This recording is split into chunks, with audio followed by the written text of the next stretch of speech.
Hey everyone, Robin Mungle here, and I've been getting a lot of questions lately about how to do a lateral lunge and how to know if you're at home or at a gym without a trainer, how do I know if I'm doing the lateral lunge correctly? So I'm going to explain this to you in this tutorial, and all you'll need is yourself and a dowel, whether that be a golf club, a broomstick, hockey stick, or whatever you have that basically looks like a dowel. So when we initiate a lateral lunge, we always start with our feet shoulder width apart. And then from there, we take an exaggerated step to the side and back up. When you do this, you want to make sure that your toes are always pointed at a 12 o'clock position. So when I step to the side, my toes are still pointing forward. Now here's how we're going to use the dowel. If you're stepping to the right, we want to take the dowel and put it on your right side, right in line with just in front of your ankle or about at your midfoot. Okay, from there, we're actually just going to raise the dowel up so it's about ankle high. And this is going to determine the depth of our lateral lunge. So we'll start with ankle high. We're going to take that step to the side and lower ourselves down by pushing our hips backwards, and then the dowel touches the ground right where it was when we were standing up perpendicular.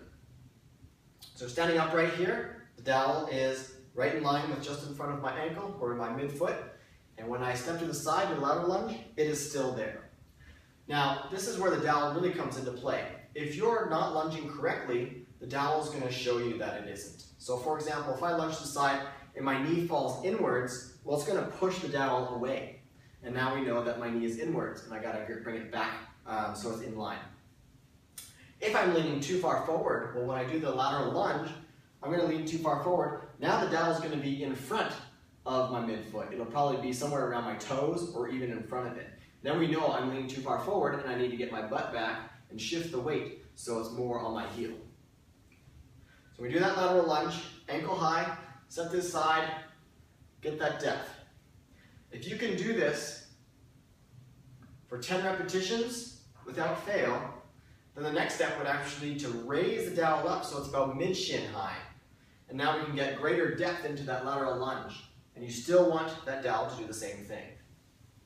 If you don't have the mobility for this, your body will probably start to compensate by your torso falling forward, in which the dowel will fall forward and it'll start to point behind you, or you'll lean forward, and again the dowel will be in front of you, or your knee will collapse in and push the dowel away.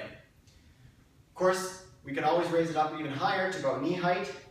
I don't suggest you need anything more than knee height. Most people will go shin height. But doing this, using the dowel to make your lunge safe and making sure that you're doing the right form, all you need is this dowel and follow the steps that I just mentioned. Until next time, I'm Robin Mungle saying that you are worth being stronger, leaner, healthier, and happier.